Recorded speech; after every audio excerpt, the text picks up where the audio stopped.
Hello, today I'll be presenting the scenario for SoundDeals, which is a sound technology company that is operating B2C and B2B, as well as franchising out their operations as well.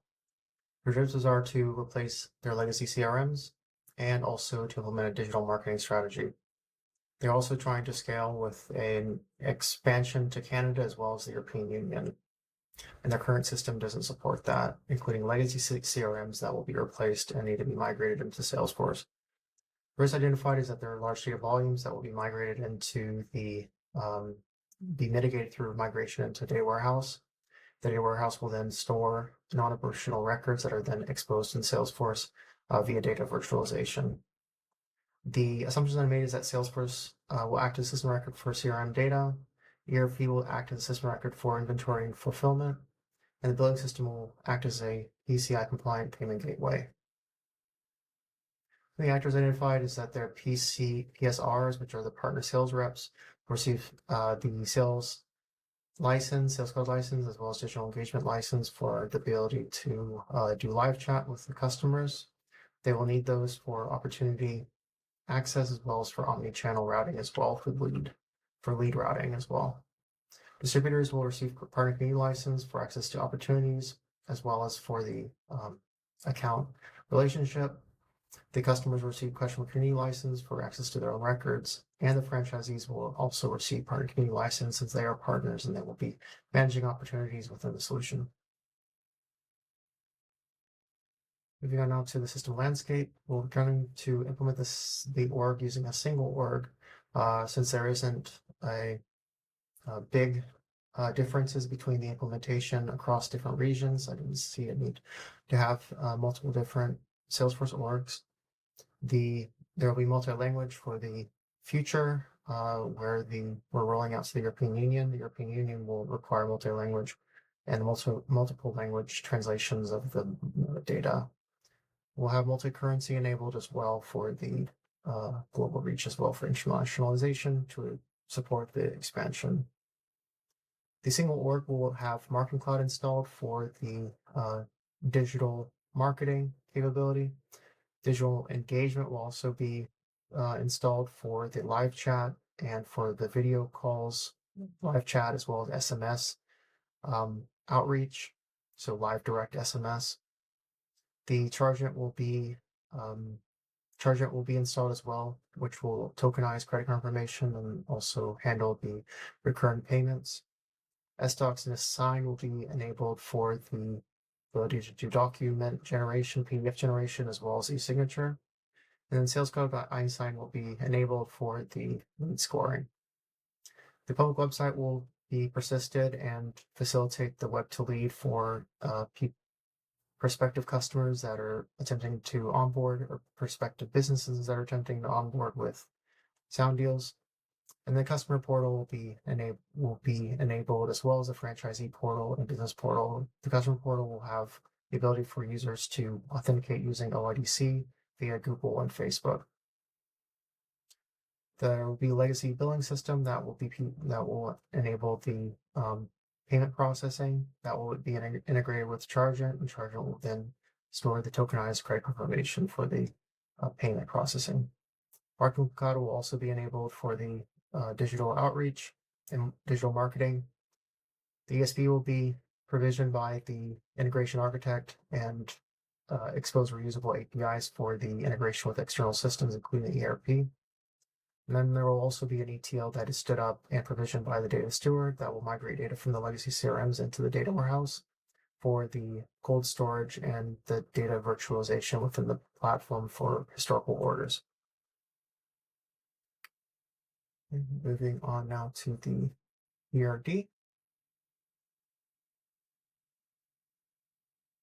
So I'll talk through the requirements here first. I talked about the Marketing Cloud and how we're going to enable Marketing Cloud for the lead engagement as well as campaign management. Campaigns will be have campaign members that are associated with the different leads. Campaigns are also associated with different coupons that are associated with the different customers as well, and they're one-time use only. Those coupons then feed into a data extension within Marketing Cloud. Data extension within Marketing Cloud will then be synchronized and Marketing Cloud Connect will synchronize the data between Salesforce and Marketing Cloud Connect. We'll have mobile studio that enables the ability for the SMS and the SMS outreach and coupon and discount and promotional offers to the customers. Email Studio will enable the email-based outreach as well. So this will enable multi-channel campaigns across the different channels. Partner sales reps will onboard via the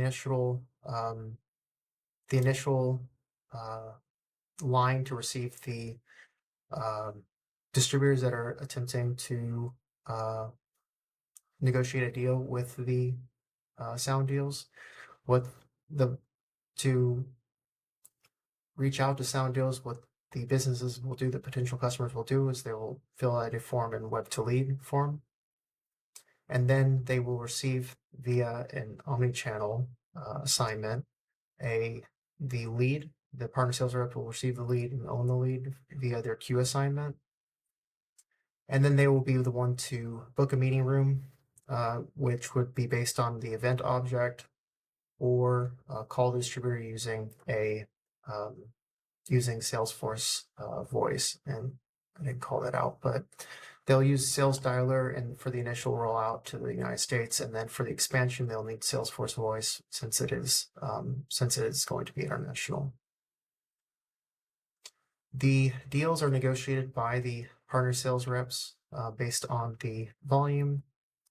That will be based on the opportunity reported within the opportunity line item, and then quotes are going to be sent to the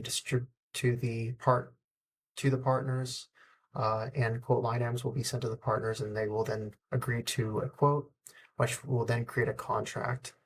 Contract will then have the discount, the generalized discount that's associated with the partner agreement. And then the order is then created based on the opportunity line item. So that once the contract's created, then our child order is created with order items that are associated with them. Those order items then have a estimated delivery time that is fed into by the ERP system.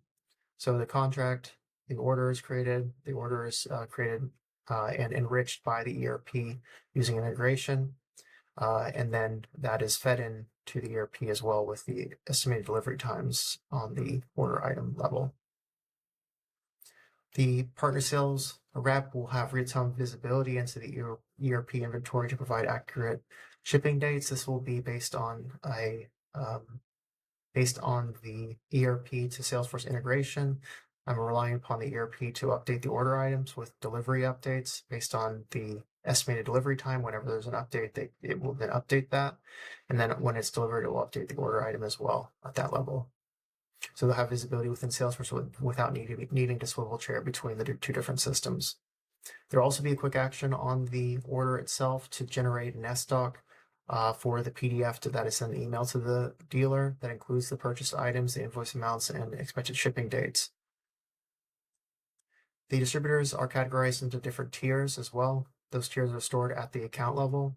There's tier 1, tier 2, and tier 3. That determines whether or not the payment is 100% upfront, or if it's hybrid, or if it's post-delivery. That is going to then feed into the logic for the chargent order creation that's associated with the actual order itself. So the chargent order retains the amount owed and is generated dynamically based on their tier level.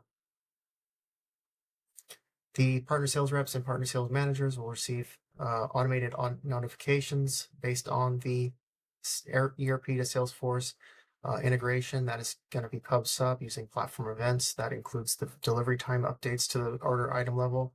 There'll be register flow based on updates to the order item that will then notify the partner sales rep of delays potentially. When the order item is delivered, there will be an email that is sent out to the distributor with payment links via a chargent order. So the chargent order will be generated, and then there will be a record flow that will then send an email out to the distributor that includes email links, the links to the chargent order record for them to complete the payment. And then for collections, we'll have a scheduled flow that will send out 3-day reminders at a 3-day cadence, that will send emails out for unpaid invoices. That's scheduled will be scheduled to run daily. And then if an invoice ages past 14 days, so that the charge order is created and it's 14 days due, the partner sales manager will be notified to intervene via a task that's created. For B2C, it follows a similar process, but it is slightly different. We have the partner, the customer that will go to the public website, fill out their, go to the public website, and they will be able to see a read-only view of all the products that are available. When they're ready to check out or do their shopping, what they will do is first create an account using the customer portal. So create a user. And then once they've created the user, they will be able to fill out their cart with the products that they are attempting to buy. Those products are stored at the product level, so the different variations are just going to be flat at the product level. Then you'll have price book for the country or the regional variation, which is right now just one price book. They will have a price book entry for the different prices for the variations, and then they will create an order and order items from that web shop on the customer portal. Once they have, if the cart is, so if the order is exceeding $500, there will be the option for them to trigger a monthly installment.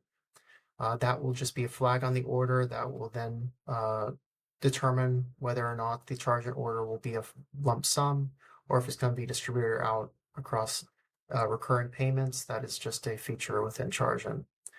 Then once the customer is ready to sign, they will then sign the contract that is associated with the order. That will be the facilitated by S-Sign, which is a managed package that I've installed. That is sent out to the customer, and then they sign it, and it's associated with the order. They will log into the portal using OIDC via Facebook or Google. Facebook or Google will return an ID token that is then verified, validated by the auth provider that is set up within Salesforce. And they can also use their native Salesforce credentials. That is just going to be using the registration form. When they've logged in, the customers will be able to view their order history. That is amounting to approximately 8 million total orders across all the customers. And related payments and submitted support cases, what I'm going to do is expose an LWC that is going to be paginated, with which renders the order history from the data warehouse for the customers. We'll do the same thing with the related payments as well as submitted support cases. So we'll have, there won't be any external objects. It will just be a paginated view of the orders and their payments as well, so they can then view the history of payments and orders. They will also have access to the product documentation. That product documentation is going to be facilitated by knowledge articles that are associated with the products. They'll have knowledge article visibility based on the products that they've ordered, and that will be on the order object and the order item. So there will be knowledge articles that are associated with them. And then whenever they create a case that is associated with an asset that they own, they can also see the knowledge articles that are associated with the cases via a case knowledge, via the case article object. Customers can also log issues and initiate live chat or multimodal here, or request a phone call. To do the live chat, we'll have digital engagement enabled for the customers to live chat with agents within the system. We'll have Salesforce voice enabled as well for the purpose of the phone calls or to phone call intake, as well as the case creation. And then they'll have access to create a case via the portal via ScreenFlow.